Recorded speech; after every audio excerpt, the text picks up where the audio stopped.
My gorgeous queens, let's start this video off a little differently than we normally do. Let's start with some boundary setting affirmations to kick off our boundary setting conversation. So I want you queens to repeat after me.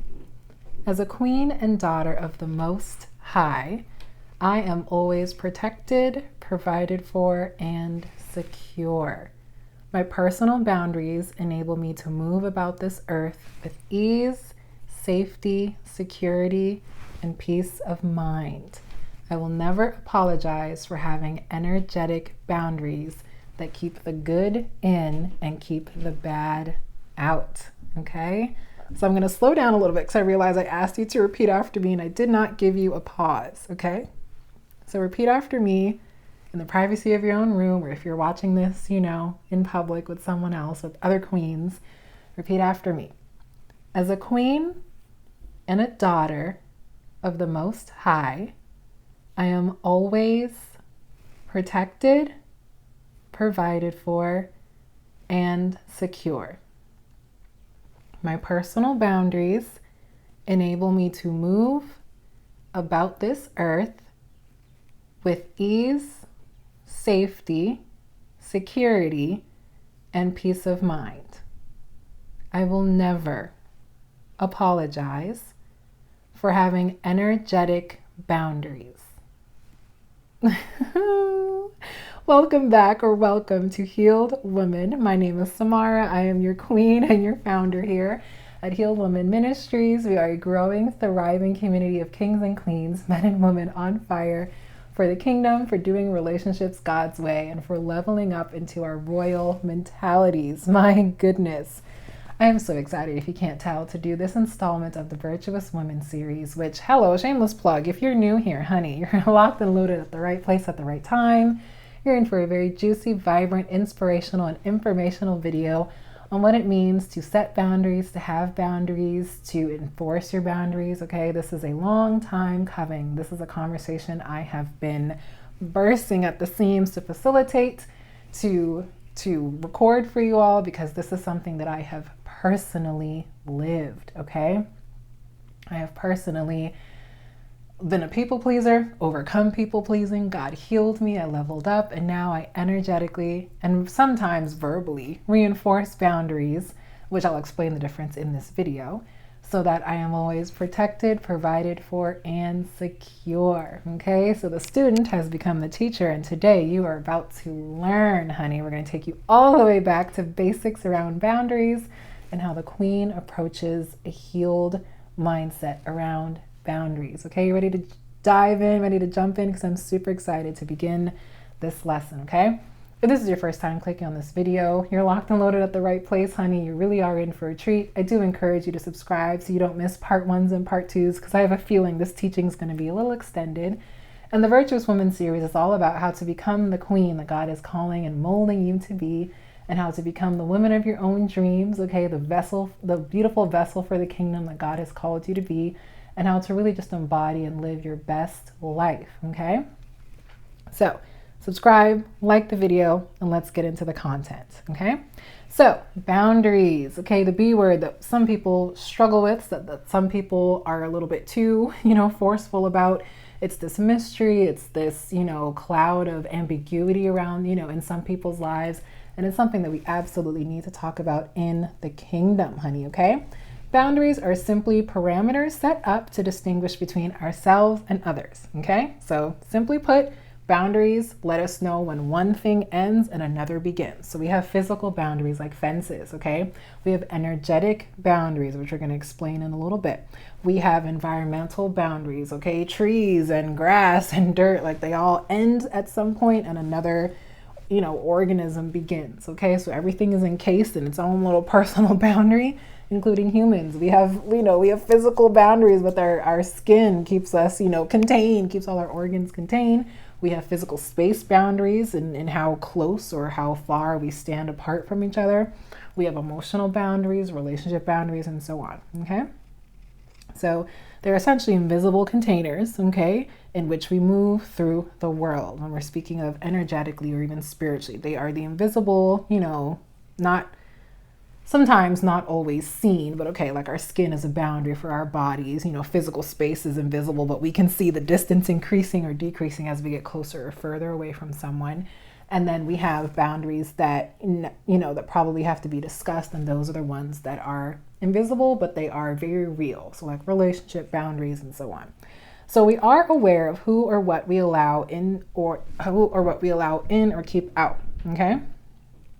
Boundaries help us become aware and proactive in the type of energy, people, company, finances, anything that you allow in or out of your life. Okay. So they are here to serve us, okay? We don't always have to verbalize these boundaries. Like taking a step back from someone is you sort of creating an invisible parameter around how close or how far you want to be around someone. You don't have to open your mouth. You don't have to say a word. You can just simply step back and let let the physical space between you and another person increase as a boundary between you and them. Okay.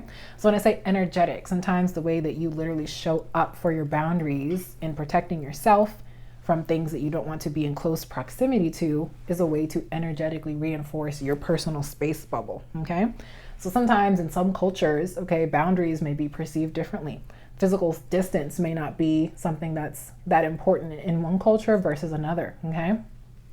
Or the concept of hugging or touching people or being in constant sort of like affection mode or like constantly, touching someone or touching your partner or touching a child, like in an appropriate hugging way, of course, like hugging a child or, picking them up may be different depending on the cultural context. So these are things that are contextual, cultural, okay? They may change with age, gender, okay? Like season of life, okay? So boundaries are ever evolving. They're not permanent and unmoving. You're allowed to change your boundaries depending on the context, the culture, and the season of life you are in, okay? So we kind of discussed physical boundaries such as fences, gates, doors, windows, okay? Houses, cars, like those are physical encampments, physical enclosures in which we dwell that keep us away from the elements, that keep us safe on the road, and so on. Personal boundaries, such as physical space, okay, such as affection, what you're okay, like PDA, that's a boundary, okay, if you're even open to public displays of affection, okay, or, just putting up parameters around what you are comfortable with and what you're not comfortable with in touching people of the opposite sex, in touching people that are older or younger than you, in touching people that are strangers or family members, okay? Again, dynamic. Boundaries are dynamic. Really want you all to understand that they are always evolving and changing. Even within yourself, you can change and upgrade and modify your boundaries to suit a new season of life that you're in, okay? Like being in marriage. As a single woman, my boundaries are a little bit different for people of the opposite sex, for men, than they would be when I'm married, okay? My boundaries with my husband would be different, okay? My boundaries with people that I'm just talking to as a single versus a married woman would be different. So that is also contextual in the sphere of boundaries, okay? So those are personal boundaries that you can establish. There are relationship boundaries, such as defining the relationship. Are we girlfriends, boyfriends? Are we fiancés? Are we spouses? Are we life partners, intimate partners, stuff like that? So also defining parameters within a relationship, okay? Because those are a little bit more visible, especially if you incorporate PDA, a ring, a wedding. Those are declarations or professions of your love that are allowing people to see these are the boundaries around this person that I've established in public. I'm committed to this person, okay? And then there are energetic boundaries, okay?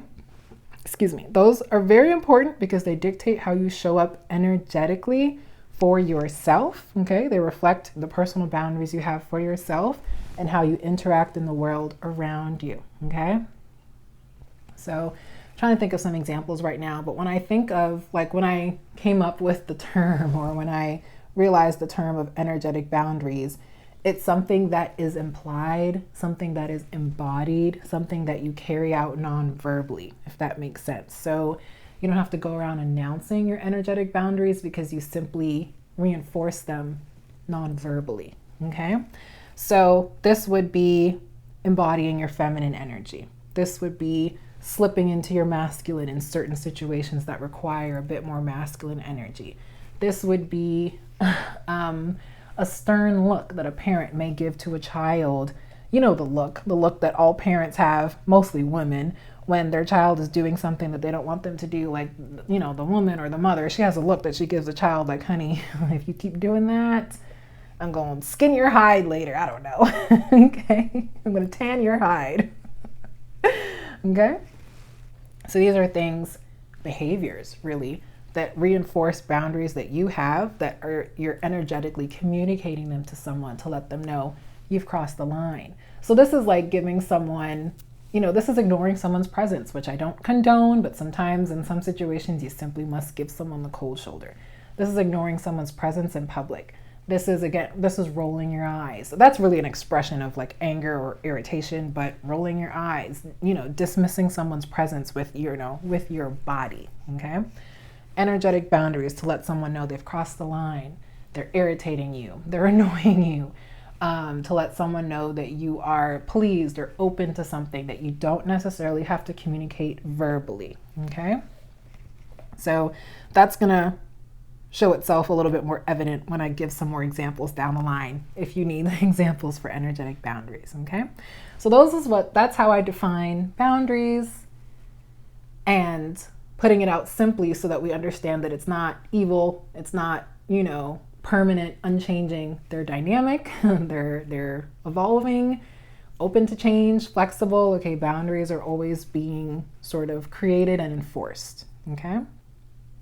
So we misconstrue boundaries or the concept of boundaries when we don't have any, and when we have too many or too strict of a boundary. Okay, I don't want to say you can never have too many boundaries. Okay, like boundaries are here to protect you from your environment, from people, from unwanted experiences, unwanted attention. Like it's never, you can never have too many boundaries about how you move through the world. It is when they are rigid and unchanging that you're at the point where you're no longer even allowing yourself to experience life, that maybe your boundaries could be hindering a better quality of life for you, okay? So there are people who are people pleasers. We discussed this briefly in our previous Virtuous Woman installment. I did say this is the video where we're going to be expanding upon boundaries, people-pleasing behaviors, okay? This is when you are giving and giving and giving to people who are created to take, and they are not going to ever stop taking. They're never going to give the way that you have been giving, and you have been sacrificing yourself, compromising yourself, undermining yourself, sabotaging yourself, okay, for the betterment of someone else that does not appreciate the sacrifices you've made. So people pleasing is hoping to gain validation and worth and value from external qualifiers that really come from within. Your worth, your value, your identity, things that you're seeking in another person by giving, allowing them to take, is backwards because you're looking for something that you can only find within. Okay? That's the root, my understanding of the root of people-pleasing behaviors. You do not have self-worth. You do not love yourself, because if you did, you'd never give all of yourself to someone who does not appreciate all of you. Okay? Now I want to take a breath and let that sink in, okay? Because I know that's a lot to swallow. It's a big pill to swallow for some people. If you're now coming into the space of understanding, why do I self-sabotage? Why do I self-deprecate? Why do I not love myself, appreciate myself, value myself, okay? All questions I have asked myself, all questions I have had to sit with and allow the Holy Spirit to download answers into me. And then I began to understand why I was even caught up in people-pleasing behaviors and boundaryless behaviors in situations where a simple no could have gotten me out of a situation swiftly, okay? So the people pleasers, the people who have no boundaries, do not understand how imperative it is to have boundaries, especially with people of the opposite sex, okay? Especially in relationships and marriages, in any situation where you are giving, okay? You have a big heart, okay? If you're a giver, you have a big heart, you love authentically and genuinely, and there are people in this world who are just meant to be like energy vampires and suck the life out of you, okay? There are people who are not created to give in the way that you're created to give. There's nothing wrong with you. You have a beautiful heart, beautiful spirit and soul, okay? You need to learn how to control to whom you give and how much you give, because there are people out there that will appreciate what and how much you give, and will be able to give you a return on your investment in them in a way that is meaningful and fulfilling to you. Okay? So boundaries are going to help you discern who is worthy of your giving, who is worthy of your, of the overflow from the Holy Spirit. Because I don't want you guys pouring from an empty place. It's not just about giving to a better recipient. It's about learning to, save some of that magic for you, okay? And to pour from the overflow, okay? To pour out on people from the overflow, from the excess of all the love bubbling up in you, okay? And if this is for you, it'll resonate with you, okay? And then there are people who are too strict with boundaries, people who are avoidant. They don't let people in. They don't even let the good in because they're trying to keep the bad out, but because their boundaries are rigid and unchanging, they're an island, okay? They're an island, they're an energetic island. They're just like, I can do battle by myself. I got me, no one else got me. And it's like, okay, but we're not meant to thrive in isolation. We're not meant to thrive in captivity, in solidarity, okay? Or solitary confinement. Yes, we are meant to thrive in solidarity, but in solitary, no. So we're not meant to thrive alone. And so people who struggle to open themselves up to receive love, okay, they need to realize that their boundaries might be a little bit too rigid for them to thrive and live their best life. That's what I'm saying, okay? So a personal behavior that I had to unlearn was people pleasing. I was an eternal people pleaser, honey, seeking external validation from everyone but myself, okay? Which means everyone but God. I wasn't even allowing God to tell me who I was, whose I was, how much I was worth to the kingdom, how much I was giving away for free. Honey, when you realize that you are giving away your life force, your energy, okay, your magic, okay, what makes you you for free and getting no return on it, honey, that will be the wake-up call you need to begin to realize that you can't continue. It's not sustainable. It is not sustainable to be a people pleaser, okay? So we kind of went over what it means, to be a people pleaser, especially in the previous Virtuous Woman series video. So that's basically when you have no boundaries, no self-respect, low self-worth, low self-esteem, and you're seeking those things from external qualifiers, external validation, when all along you really just need to let the Holy Spirit transform you, renew you, pour into you, and honey, I promise you life really will get better from there. Let me know if you want me to do a whole video on not boundaries, because this is the video about boundaries, but a deeper dive into that process of allowing the Holy Spirit to shift your mentality around boundaries, because while we will touch on that in this video, some people may need a deeper dive. So do let me know. Also, shameless plug, Healed Woman is also now offering mentorship calls.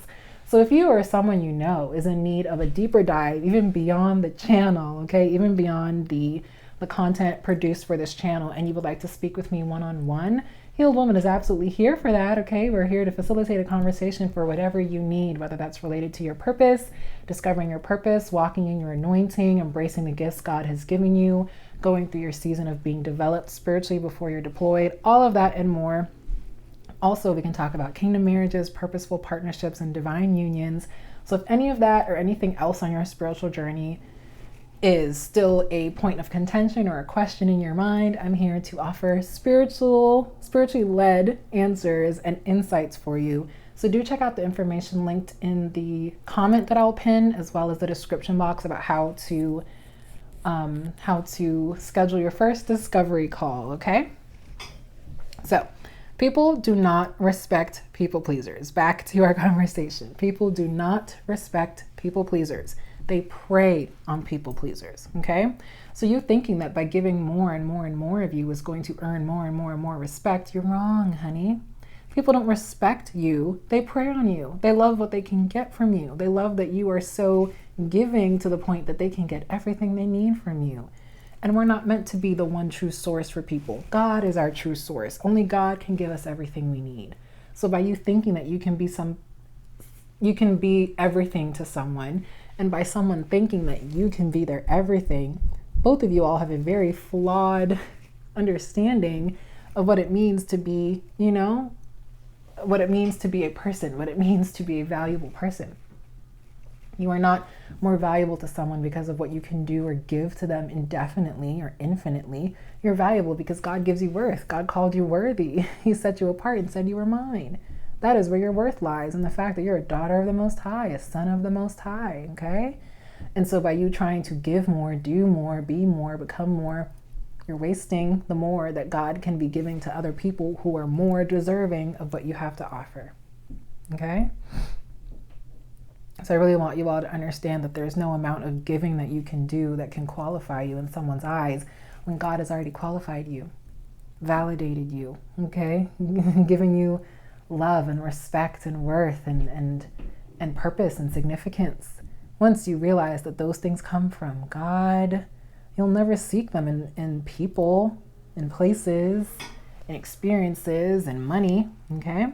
So if you think by being the eternally nice girl, the yes man, okay, that you never say no, you think that that is winning you favor in people's eyes, it's not, honey. You're deceiving yourself, okay? You living for the approval, validation, permission, acceptance of other people is a hamster wheel that you will never get off. It's a hamster wheel, honey. Dead on arrival. Just spinning your top in mud, running in place, going nowhere fast, okay? And burning yourself out in the meantime, okay? No more hamster wheels of boundaries, no more hamster wheels of people pleasing, okay? We're jumping off that wheel and we're taking back control, and we're saying, my worth comes from above, my identity comes from Christ, okay? My validation, purpose, significance, okay, comes from above. There is nothing anyone can do to me on this earth that can take that away from me. And when you operate from that mindset, you have a winner's mindset, okay? You have a wise mindset, a prudent mindset. And no one will ever be able to take advantage of you ever again, okay? So how do we go about setting and enforcing boundaries? Because it's one thing to set a boundary, but you have to enforce it, because sometimes, like I said, boundaries are invisible, they're unspoken, they're nonverbal. So how do you energetically embody the boundaries that you set for yourself? We don't set boundaries for other people. We set them for ourselves. I want you all to understand boundaries are your standards, expectations, like parameters around you and yours and what's yours, and to protect your peace of mind. And other people, they're not obligated to respect it. They're not obligated to acknowledge it. You can't control how other people perceive or respect your boundaries. You can only control your boundaries and your reaction to people's misunderstanding or disrespect of your boundaries. And that is a game-changing approach to boundaries that even I had to learn, because I can't tell you how many times I sat down and tried to have a heart-to-heart with people to get them to understand my boundaries and what I'm here for, and you know, what I'm not allowing anymore and what is disrespectful to me. And I had to sit back and pause and take a beat and understand that my boundaries are for me. My personal space is for me because I feel uncomfortable. You know, my energetic boundaries are to protect my peace of mind, my spirit, my feminine energy. I don't control other people. I don't control other people's reactions, you know, conversations, you know, behaviors. I don't control other people's mindsets. I have influence, perhaps, on inner circle members, on inner circle tribe members, but I do not have control. And when you learn that boundaries aren't about control, they're about protection, it'll change the way that you see and that you set your boundaries and enforce them, okay? So a good example is having a heart-to-heart with someone who previously disrespected you. Okay, like that could be a fruitful conversation. It really could be. You know, someone may not have even known that they crossed the line, that they disrespected you, that they, you know, disrespected your boundaries, and you might find the time to sit down and have a conversation with them about it. But the majority of the time, or a good portion of the time, you may take your time and your energy and your effort and your peace of mind to sit down and have this supposedly fruitful conversation with someone. And you may walk away feeling worse than when you entered that conversation. You might honestly walk away feeling like, why did I even bother with this person?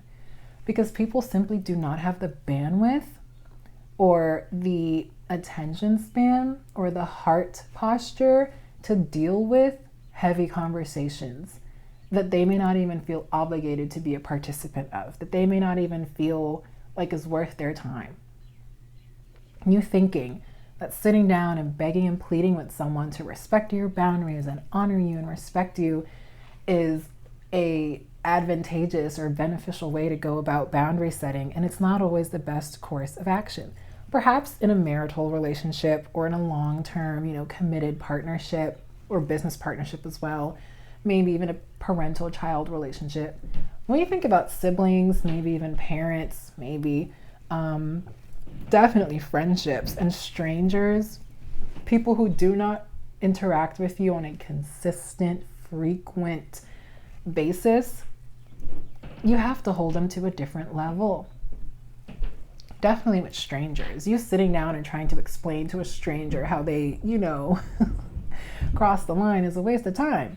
Simply energetically show up, simply energetically reinforce that this person crossed the line and keep it moving. And I'm going to give you guys examples, okay? So the further out someone is from you, the less you need to sit down and have these heart-to-heart conversations with, because they're not even part of your inner circle. Strangers, passersby, people that, you interact with in a split second, that's when you energetically show up for boundaries with the quickness. You bump into someone, you say, I'm sorry. Someone crosses into your personal space, you step back. Someone sneezes with their mouth open, you remove yourself from that cloud of corona. You know what I mean? It's quick, honey. It's quick. You're uncomfortable, you move. You are annoyed by someone's loud voice, you remove yourself from that situation. You don't have to be like, hey, can you please lower your voice? You're disrupting my dinner. How often does that work? How often does it work to remove someone from a restaurant because they're affecting your dinner? Honey, you might need to move. You might need to adjust, your annoyance level at that situation. This is just off the cuff, okay? So being in a public space, definitely, that's when your boundaries are there to protect you and ensure that you have a good time, that you're enjoying your situation, your circumstance, your event in a way that you can still interact with people in your environment and not be, a Sour Patch Kid and not have a sour time, okay? It's when we begin talking about inner circle boundaries, inner circle, ways that we deal with people in our inner circle that maybe a conversation needs to be had, but honestly, you can get your point across with a look.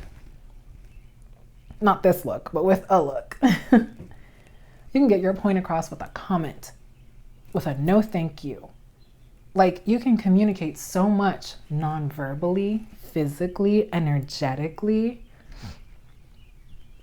okay? Just in the way that you show up confident in the boundaries that you've established for yourself can really tell people a lot about what you're willing or not willing to put up with. So honestly, boundary, especially reinforcing boundaries, setting boundaries really begins when you understand, what experiences am I here to enjoy? What experiences am I here for? This is your homework. This is where I would start. If you're brand new to boundaries, if you're, someone who's in the midst of doing deep inner work, someone who is trying to change the way, the relationship they have with boundaries and with other people, people who are leveling up their relationships with themselves, okay, with others, this is where I would start.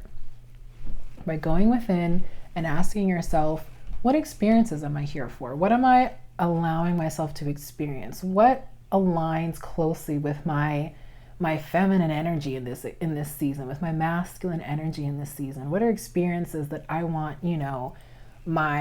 what are some experiences that I want to enjoy, that I want to embody, that I want to, live one day? What are some behaviors that I'm willing to accept, that I'm not willing to accept? Okay? And start with you. Start with your wants, your desires, your needs, which are all valid and necessary for your survival. You have wants, valid wants, needs, and desires that are valid. They're valid.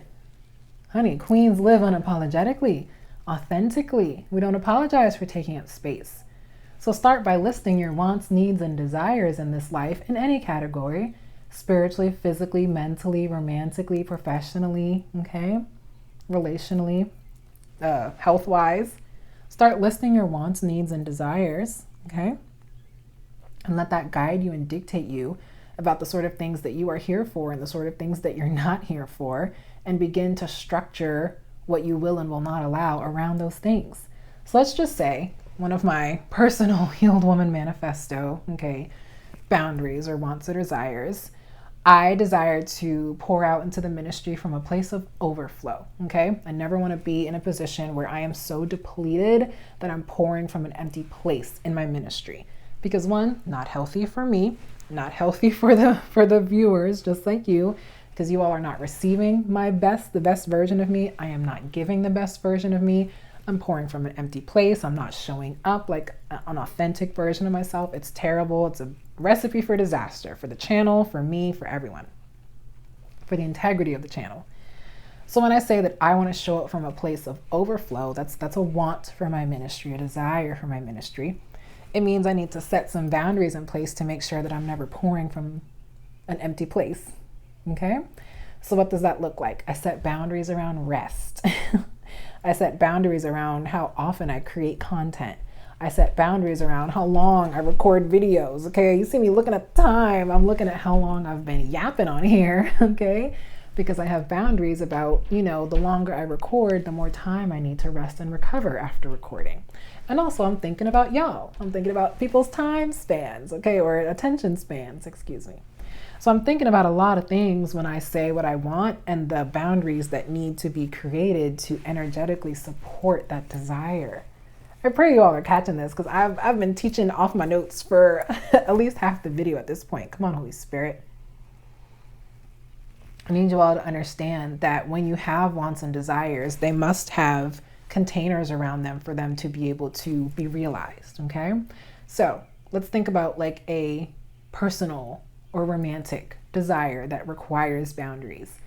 I desire to be, so let's say, this is getting kind of personal. Okay, so let's say for the queens out there, because I'm not the only one, I desire to be in a healthy, fulfilling, God-honoring, God-ordained marriage with my purposeful partner, where I am romanced, loved, cherished, and valued for the woman of extraordinary faith that I am.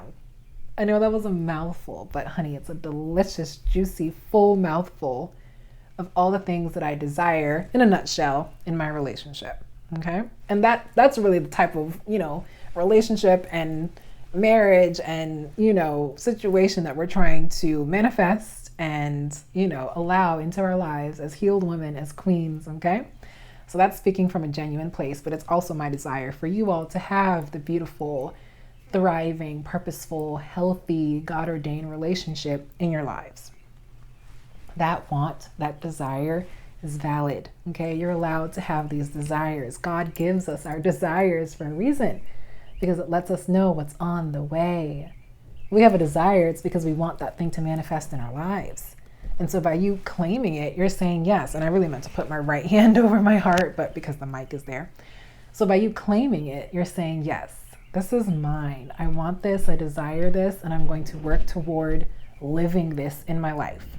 So now that we have that desire, what are some boundaries that we can construct around that desire to help bring it to life? It means I'm no longer accepting low-level behavior. I'm no longer accepting, I'm no longer allowing myself to date casually.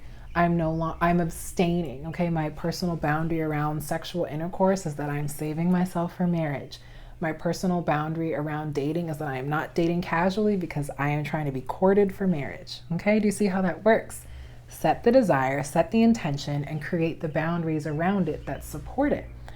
So if you're trying to give off energetically that you are, preparing for marriage, it means you're probably not dating casually. You're not dating alone, like going out one-on-one with someone after a certain hour, let's just say.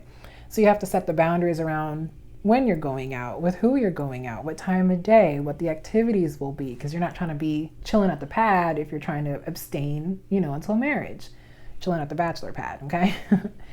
So you're not, I will not go on a date that is Netflix and chill. Netflix and chill are not dates, okay?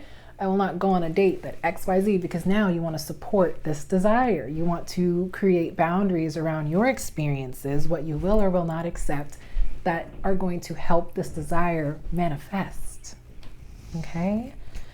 Man, this is a lot. I know it's hot. It's coming in hot, honey. But it's so important that we have this conversation. And yeah, we're getting ready to create a part 2 in a minute, because this is the building blocks of healthy boundaries, of ways to protect yourself, to bring those desires to life, okay? To breathe fresh vision and a fresh wind, to allow God to really blow a fresh wind on the desires he's placed inside of you. He's awakening them. And he's saying, my daughter, I'm stirring your heart to the things that you want, that you desire, that I've planted inside of you. And how are you going to energetically enforce its manifestation? How are you going to energetically enforce the manifestation of this desire that God may be actively bringing forward in your life, okay? With boundaries, okay?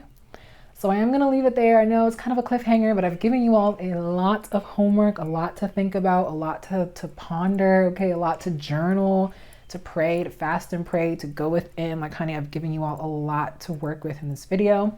By the time we come back with our part 2, you all should have done the homework of writing down your desires, wants, needs, and desires, and creating a list of how you can energetically support those desires with your actions, thoughts, behaviors, deeds, like everything, your routines, everything, okay? Really suss it out, be thorough, okay? And that's how you will begin to realize how you can energetically show up for yourself, and other people will follow suit, okay? And we're gonna explain how to set boundaries and reinforce them in our part 2. So stay tuned, okay, honey? So I pray that this first installment was everything you need to get started, and I will see you all on the other side of you manifesting your desires through boundaries.